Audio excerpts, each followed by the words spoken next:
तो आज का टॉपिक है हमारा, बच्चे कैसे सोचते हैं, बच्चे कैसे समझते हैं, बच्चे कैसे करते हैं। तो ये आपका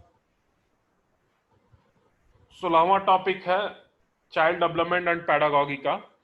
तो इसमें हम शुरुआत करते हैं कि जब बच्चा बाल्यावस्था में होता है तो उसकी थिंकिंग प्रोसेस, सोचने कैसे सोचता है, मीन्स सोचना किस प्रकार का होता है और वो कैसे सोचता है, मूर्त सोचता है, अमूर्त सोचता है, वस्तुओं को देख करके सोचता है, कल्पनाओं में सोचता है, कैसे सोचता है। तो उनकी थिंकिंग प्रोसेस क्या है, ये चीजें हम देखेंगे इसमें। तो हमें ये पता है कि जब भी हम कोई चीज सोचते हैं तो किसी प्रॉब्लम के समाधान के बारे में सोचते हैं, या फिर जब भी कोई चिंतन करते हैं तो किसी भी समस्या के बारे में ही चिंतन करते हैं। अब वो समस्या या तो मूर्त हो सकती है या अमूर्त हो सकती है, मतलब या तो दिखाई दे सकती है या फिर दिखाई नहीं देती, ऐसी समस्याएं होती हैं। तो अगर आप किसी घटना के या फिर आप किसी वस्तु के या आप किसी कारण के संपर्क में आते हैं तभी आप सोचते हैं। ऐसे नहीं हवा हवा में नहीं सोचते हैं। आपके सामने कुछ घटित होता है या फिर आपके सामने कोई वस्तु होती है तो घटना को देख करके या वस्तु को देख करके आप लोग सोचना प्रारंभ करते हैं। और सोचते क्यों है, क्यों सोचते हैं, सोचने का कारण क्या है? तो सोचने का कारण बस इतना ही है कि उनके बारे में जानने की कोशिश करते हैं, उन घटनाओं को, उन वस्तुओं के बारे में जानने की कोशिश करते हैं। तो अगर हम जानने की कोशिश कर रहे हैं घटनाओं को या वस्तुओं को, तो यह जो सोचना है ये चिंतन का एक ज्ञानात्मक प्रक्रिया है। सोचना जो है चिंतन की ज्ञानात्मक, मीन्स ज्ञान से रिलेटेड है, ज्ञानात्मक प्रक्रिया है।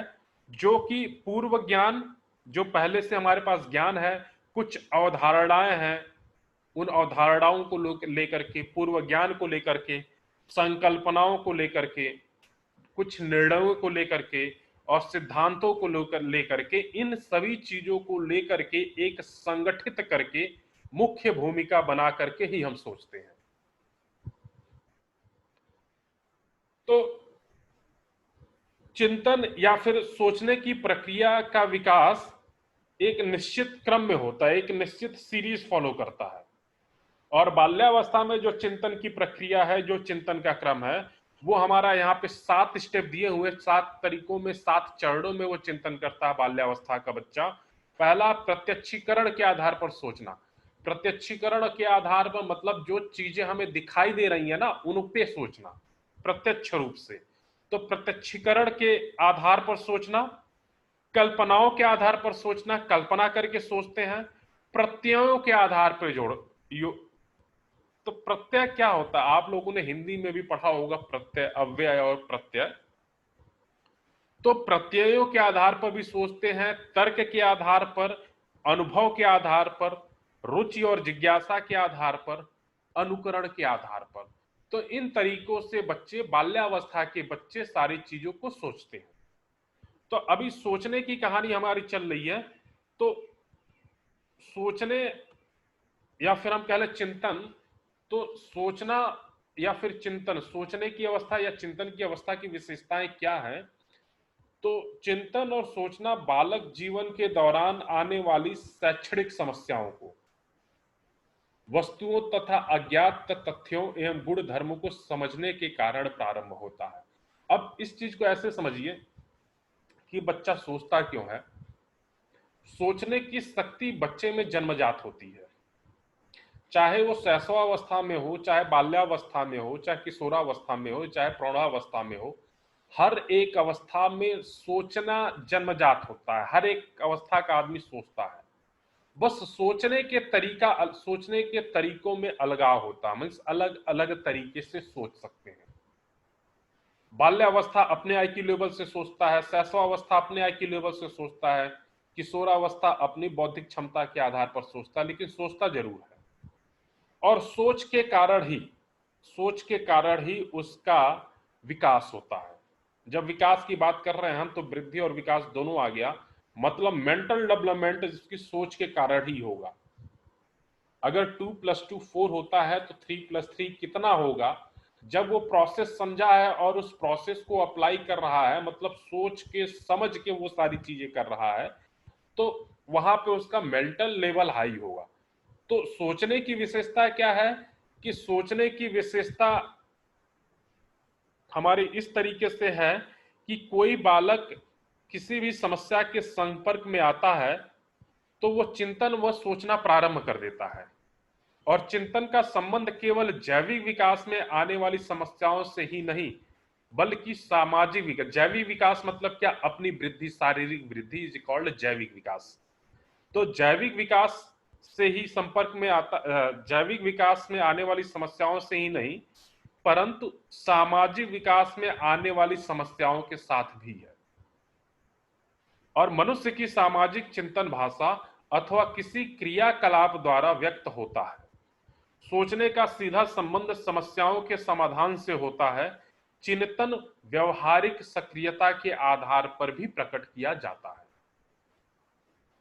तो जो सोचना है या चिंतन है वो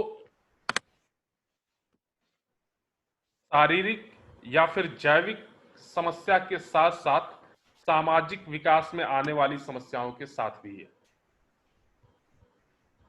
तो ये हमारे चिंतन हो गए।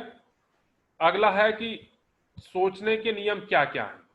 तो सोचने के नियम 3 हैं और इन तीनों के नाम आप लोग सुने भी हैं अच्छी तरीके से। संश्लेषण, विश्लेषण और सामान्यीकरण। हमने आपको बताया था संश्लेषण विधि, विश्लेषण विधि। संश्लेषण मीन्स सिंथेसिस और विश्लेषण मीन्स एनालिसिस। विश्लेषण अमूर्त से मूर्त की तरफ, संश्लेषण मूर्त से अमूर्त की तरफ। तो ये सब टीचिंग मेथड है, टीचिंग लर्निंग मेथड है, प्रोसेस है। तो सोचने के 3 नियम है। पहला नियम कहता है विश्लेषण। विश्लेषण होता क्या है, पहले इस बात को समझ ले, विश्लेषण शब्द का अर्थ क्या होता है। तो विश्लेषण से आशय किसी वस्तु या पदार्थ के विभिन्न भागों में विभाजन। हमारे पास एक कोई वस्तु रखी हुई है, उसको मैंने 10 छोटे छोटे पार्ट में विभाजित कर दिया और उन 10 वस्तुओं के अलग अलग पहलुओं, तत्वों, भौतिक तथा रासायनिक गुणधर्मों, संबंधित क्रियाकलापों, इन सभी चीजों का पूर्ण रूप से अमूर्तकरण होता है। यह समझ लीजिए कि विश्लेषण है, हमारे पास एक बहुत बड़ी समस्या है, उस समस्या को हम छोटे छोटे प्रॉब्लम में डिवाइड करते हैं, छोटी छोटी समस्याओं में डिवाइड करते हैं और हर एक पहलू का सलूशन निकालते हैं। हमारे पास एक कोई बड़ी समस्या है, उसको मैंने 10 पार्ट में डिवाइड कर दिया और हर एक पार्ट का मैंने सलूशन निकाला। जब 10 पार्ट का सलूशन मिल गया तो उन सबको मैंने मर्ज कर दिया। तो ये कहानी हमारे विश्लेषण की। तो अगर कोई एक बड़े सभागार में कोई मीटिंग हो रही है, कॉन्फ्रेंस हॉल में कोई मीटिंग हो रहा है और जटिल समस्या है, तो उस समस्या को हम छोटे छोटे पार्ट में डिवाइड करते हैं। इसलिए कहा जाता है कि बाल्यावस्था में बच्चों की शिक्षण विधि हमारी कैसी होनी चाहिए, विश्लेषण तरीके से होनी चाहिए।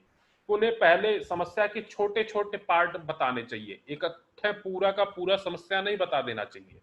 जिस तरीके से आप पहले बच्चों को जोड़ सिखाते हैं तो बिना हासिल वाला जोड़ सिखाएंगे, केवल एक डिजिट का होगा, जैसे 7 + 8 क्या होगा, सॉरी 2 + 2 क्या होगा, 3 + 3 क्या होगा। फिर आएगा हासिल वाला कि 7 + 8 क्या होगा, 7 + 8 क्या होगा। तो हासिल वाला सीखने के बाद फिर आएंगे आप 2 अंकों का जोड़ और घटाने पे या 2 अंकों के जोड़ने पे। तो जब 2 अंकों का होगा तो 12 + 27 कितना होगा। तो हमने क्या किया, विश्लेषण किया, मींस पहले हमने छोटे से पार्ट को उठाया, उसके बाद जैसे हमें प्लस ही करना है, प्लस एक बहुत बड़ी समस्या है, तो हमने उसको 4 पार्ट में विभाजित कर दिया कि पहले 2 अंकों को जोड़ना बिना हासिल वाले, फिर 2 अंकों का जोड़ हासिल वालों का, फिर तीसरा पार्ट हमने बनाया कि 2 से ज्यादा अंकों का जोड़ बिना हासिल और 2 से ज्यादा अंकों का जोड़ हासिल। तो इस तरीके से मैंने जोड़ने वाली समस्या को 4 पार्ट में विभाजित कर दिया। मीन्स विश्लेषण कर दिया। तो ये था हमारा विश्लेषण तरीके से सोचना। दूसरा है संश्लेषण। संश्लेषण मीन्स क्या होता है? विश्लेषण का उल्टा। संश्लेषण मीन्स इकट्ठा करना। तो संश्लेषण विभिन्न तत्वों या वस्तुओं को उनके भौतिक तथा रासायनिक गुणधर्मों के आधार पर संयुक्त करके संबंध स्थापित करने की विधि को कहते हैं। कई सारी समस्याएं हैं, उन समस्याओं को मर्ज कर दिया, मिला दिया, अब हमें उत्तर बताना है। जैसे चित्र की तरफ इशारा करते हुए राम ने कहा कि यह मेरी मां की बेटी के इकलौती बेटी का पति है, तो मेरा इस महिला के साथ क्या संबंध है? तो देखिए कई सारे रिलेशन आ गए। उन सारे रिलेशन को जब मैं जोड़ूंगा तभी मुझे उत्तर मिलेगा। तो यहां पे संश्लेषण हो रहा है, यहां पे संश्लेषण हो रहा है। तो संश्लेषण यही है कि वस्तुओं को उनके भौतिक तथा रासायनिक गुणधर्मों के आधार पर संयुक्त करके संबंध स्थापित करने की विधि संश्लेषण कहलाती है। और बालक सर्वप्रथम जिन वस्तुओं को देखता है वह उसकी तुलना पूर्व में देखी हुई किसी अन्य वस्तु के साथ करना प्रारंभ करता है और उनके मध्य एक उचित संबंध स्थापित करने के लिए सोचना प्रारंभ कर देता है। तुलना करने पर बालक को यह ज्ञात होता है कि वस्तु और घटना में क्या समान है और क्या असमान है। संश्लेषण में बालक विभिन्न तत्वों को आपस में जोड़कर या संबंध स्थापित कर एक पूर्ण वस्तु बनाने का भी प्रयास कर सकता है। तो विश्लेषण में हम अलग अलग पार्ट में तोड़ते हैं, संश्लेषण में अलग अलग पार्ट को मिलाते हैं। और तीसरा है सामान्यीकरण के तौर पर सोचना। तो सामान्यीकरण पूर्व में की गई विभिन्न वस्तुओं के विश्लेषण का परिणाम है। और सामान्यीकरण में तुलनात्मक विशेषताओं का वर्णन तथा व्याख्या किया जाता है। सामान्यीकरण के दो पहलू होते हैं, पहला है साम्य मूलक और दूसरा है बुनियादी साम्य मूलक। साम्य मूलक किसी भी वस्तु की बाह्य बनावट पर निर्भर करता है और बुनियादी साम्य मूलक वस्तु के आंतरिक मतलब रासायनिक और भौतिक गुणधर्मों पर आधारित होता है। तो सामान्यीकरण हमारा क्या होता है कि सामान्यीकरण पूर्व में किए गए किसी काम का विश्लेषण होता है। जैसे विश्लेषण में मैंने आपको बताया कि पार्ट को छोटे छोटे भागों में विभाजित करेंगे प्रॉब्लम को, और छोटे छोटे भागों को हम क्या करेंगे? सॉल्व करेंगे। जब छोटा छोटा भाग सॉल्व हो जाएगा तो उनको हम मिलाएंगे, और जब छोटे छोटे भाग को सॉल्व करके जब हम मिलाने वाली ये प्रक्रिया चल रही है, यही प्रक्रिया हमारी सामान्यीकरण है। और ये दो तरीके की होती है, साम्य मूलक और बुनियादी साम्य मूलक। साम्य मूलक केवल बाहरी आवरण से है, जबकि बुनियादी साम्य मूलक बुनियाद, नींव मतलब क्या? अंदर की चीजें। जैसे घर बनता है तो बुनियाद बनती है, बुनियाद मतलब क्या होता है? जो गड्ढा 2-3 फीट खोद करके हम नींव चलाते हैं तो वो बुनियाद है। तो बुनियाद मतलब जो दिखाई नहीं दे रहा है, और साम्य मूलक जो दिखाई दे रहा है। तो आंतरिक मतलब अगर मैं किसी भी वस्तु के गुणधर्म की बात कर रहा हूं, जैसे कि आम है, आम बाहर से कितना पीला है, गोल है, टेढ़ा है, ये सब हमारे साम्य मूलक हुए। लेकिन मैं जब बताऊंगा कि आम अंदर से पीला है, बहुत मीठा है या बहुत खट्टा है, मतलब उसके रासायनिक गुणधर्मों की बात कर रहा हूं, तो वो हमारा बुनियादी साम्य मूलक हुआ। तो इस तरीके से 3 तरीके की हमारे सोचने की घटनाएं होती हैं, विश्लेषण, संश्लेषण और सामान्यीकरण। अगला है सोचने के भेद। तो सामान्य रूप से मनोवैज्ञानिक में सोचने के निम्न 3 रूपों में विभक्त किया गया। और वो 3 रूप कौन कौन से हैं? संवेदी क्रियात्मक चिंतन, बिंबात्मक चिंतन, बिंबात्मक मीन्स प्रतीक, जिसको हम बोलते हैं प्रतीकात्मक चिंतन, और तीसरा है अमूर्त चिंतन। तो आपको तीनों के नाम से ही पता हो जाना चाहिए कि संवेदी क्रियात्मक मतलब जो बच्चे संवेदीय पेशी अंकों से ग्रहण करते हैं या सोचना शुरू करते हैं, उन्हें हम संवेदीय क्रियात्मक चिंतन कहते हैं। जैसे कि बालक जन्म के पश्चात संवेदीय क्रियाओं के आधार पर चिंतन प्रारंभ करता है। संवेदीय, संवेदी मतलब जैसे नाक से, आंख से, कान से, छू कर, हाथ से, ये सब संवेदीय क्रियात्मक। तो बालक जन्म के पश्चात संवेदीय क्रियाओं के आधार पर चिंतन प्रारंभ करता है और संवेदीय क्रियाओं से आशय बालक के जीवन के प्रारंभ में वस्तुओं को अपने हाथ से व्यवहारिक रूप से उलट पलट कर, जोड़ तोड़ कर, उनके मध्य संश्लेषण अथवा विश्लेषण के माध्यम से संबंध स्थापित करने की कोशिश करता है। शैशवावस्था में प्रत्येक बच्चा दिए गए खिलौनों को तोड़कर यह जानने का प्रयास करता है कि खिलौने के अंदर क्या है। इस प्रकार यह स्पष्ट रूप से कहा जा सकता है कि बालक प्रारंभ से ही व्यवहारिक रूप से समस्याओं को हल करने का प्रयत्न और प्रयास करता है। यहीं से बालक में सोचने की क्रिया का आरंभ होता है। तो ये सारे चीजें थी संवेदीय क्रियात्मक चिंतन।